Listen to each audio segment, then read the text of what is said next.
Okay, itong gagawin natin sandwich na ito, favorite ni Rhea to. You mentioned kanina, di ba?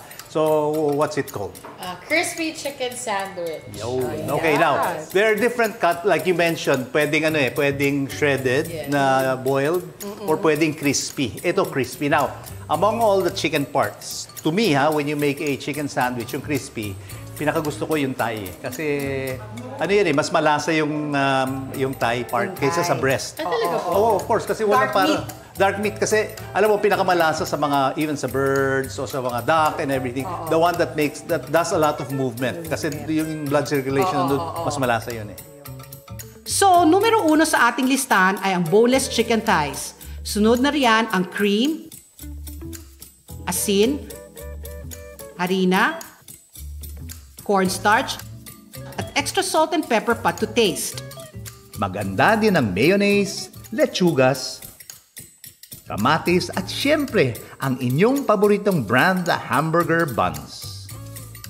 Ang gagawin natin, when we make fried chicken sa States, nakikita ko, naglalagay sila ng buttermilk. But because we don't have buttermilk here, we're going to put cream. Lagay mo ng cream dito. At saka dapat vinegar. So kung wala namang vinegar, sige, lagyan na lang natin ng konting salt. You get the chicken, Rhea, and then you pound it. Kasi we want to make this cream curdle, Ayan. Aling side po? Yeah, yung flat. Yung flat. Okay. So, tira mo yung size niya. Ilabas mo yung galit mo dyan sa manok. Yan, okay. Yan. Yan. Pwede mo na lang. Yan. Okay. Huwag kang mahihiya. Akin na, pakita ko sa'yo. Huwag kang mahihiya mag-ano. Para ano siya. So, kahit mas gigil, mas okay lang. forceful. Yeah. Ilabas ang galit. Tapos, Sans, pag ganyan, dapat both sides o one side pwede na? One side is okay na. One side is okay. Okay. Yan. Tapos ang hawak mo doon sa pampukpok, very light lang. Para the lighter, dahil parang binabaya mo yung weight niya maglagay ng pressure eh.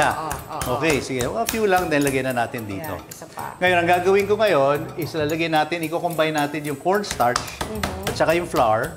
Okay. Kasi yan ang pinakamagandang combination eh. Cornstarch and flour. Para crispy. Yung. Really? Now, ito yung salt, talagyan natin. Let's exaggerate the salt. Siguro mga 1 teaspoon ito. Ginanahan si Rhea, May galit ka yata, Rhea, kaya gusto mo ilabas sa manok. Ano naman? Imbis na magsabi ng masasamang words. Oo, yan na lang. Hampas na lang. Okay. Okay na yan. Okay. Now, ibabad mo na yan, Rhea. Ibababad natin. Okay, sige. Iwan mo na siya dyan. Ako, i-continue ko itong ano. Sige. Parang gusto ko... Ma-experience. Ma-experience. Nainggit si Pa. Nainggit ako eh. Babad po. Bad. Yeah. Ihalo mo lang, Haluin mo na, Mix it. Yun. Now, ito naman, yung inalo ko yung salt, cornstarch at saka flour, titikman ko. Pati yun, titikman. Talaga. Pagka may konting nalalasahan kang alat, yun.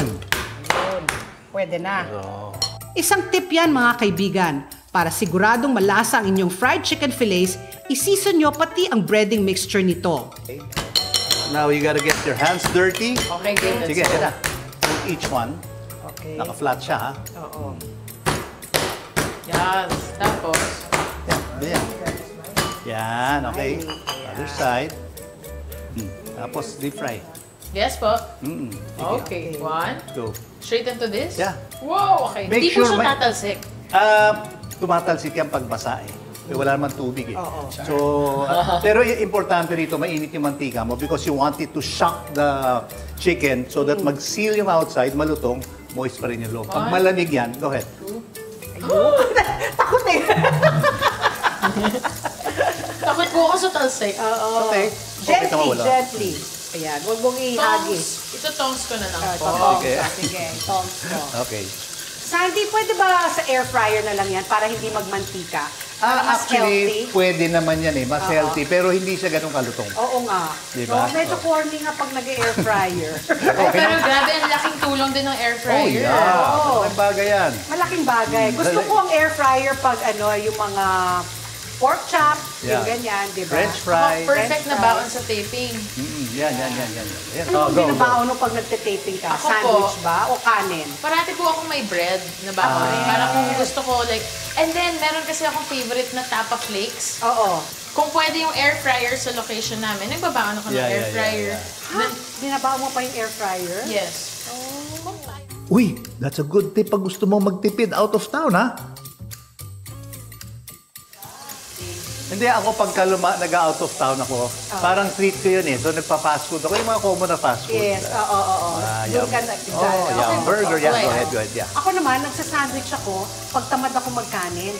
Diba? Parang for a change, yung parang nagpapanggap ako na on a diet. Pag on the go din po kasi ang daling kumain ng sandwich. Wow, favorite ko sandwiches talaga. Favorite ko. Tsaka it's easy. At tsaka dito sa atin, lahat ng ulam, pwede mong gawing sandwich eh. Adobo.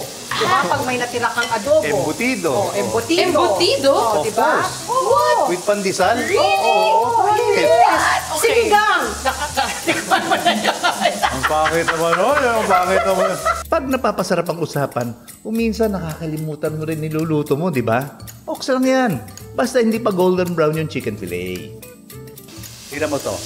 Parang sabi mo, ay kulang pa yung golden brown niya. Pag hinango mo yan, magiging darker na kulay niya. Okay, so yan. Kung hindi ka pa confident sa visual cues gaya ng kulay, baka mainam na gumamit ka muna ng kitchen timer. I would say about on both sides, 3 minutes each. So, mga depending on the thickness, di ba? Baka iniisip ninyo, bakit hindi na lang ilagay lahat para sabay-sabay sila maluto? Trust me, tatagal pa lalo ang trabaho mo pag ganyan style mo. Sometimes, I remember kasi nung sa PHE class, na nasabihan kami parate, don't overcrowd. Yeah, kasi what happens is when you overcrowd a dish, yung temperature ng cooking oil bumababa, nawawala yung shocking effect. So, mga ilan po, like this, like we have And then, 3 you or can like... put 2 more, 3 more, ganyan, okay na yan. Sa kusina, patience is key talaga. Huwag magmamadali. Okay, we will have siguro mga 6 pieces of chicken, and each one of us will prepare a sandwich. Okay. Okay. Now, ako sa akin, you get 1 bun, and then toast both. Toast. Ayan, ito. Dito. Lagay mo dyan. Hindi, baliktad. Baliktad pag Yan, ganito na. ganyan muna. Okay lang po ba ito? Yan, tabi na natin. Alam mo maganda dahil neat ito si Ria. Tama yun. Importante Kasi yan. diba, para pag nagluluto po, yung hindi... Clear mo na. Yan, okay. Good. Ayan. So, 3 sets of hamburger buns kasi 3 tayo. Hindi ba mas nakakainganyo pag tostado ang pagkain? Hinahanap-hanap ko parati yung crunchy texture, lalo na sa tinapay. On that note, dagdagan pa natin ng ibang texture itong sandwich para talagang nakakakilig itong kainin.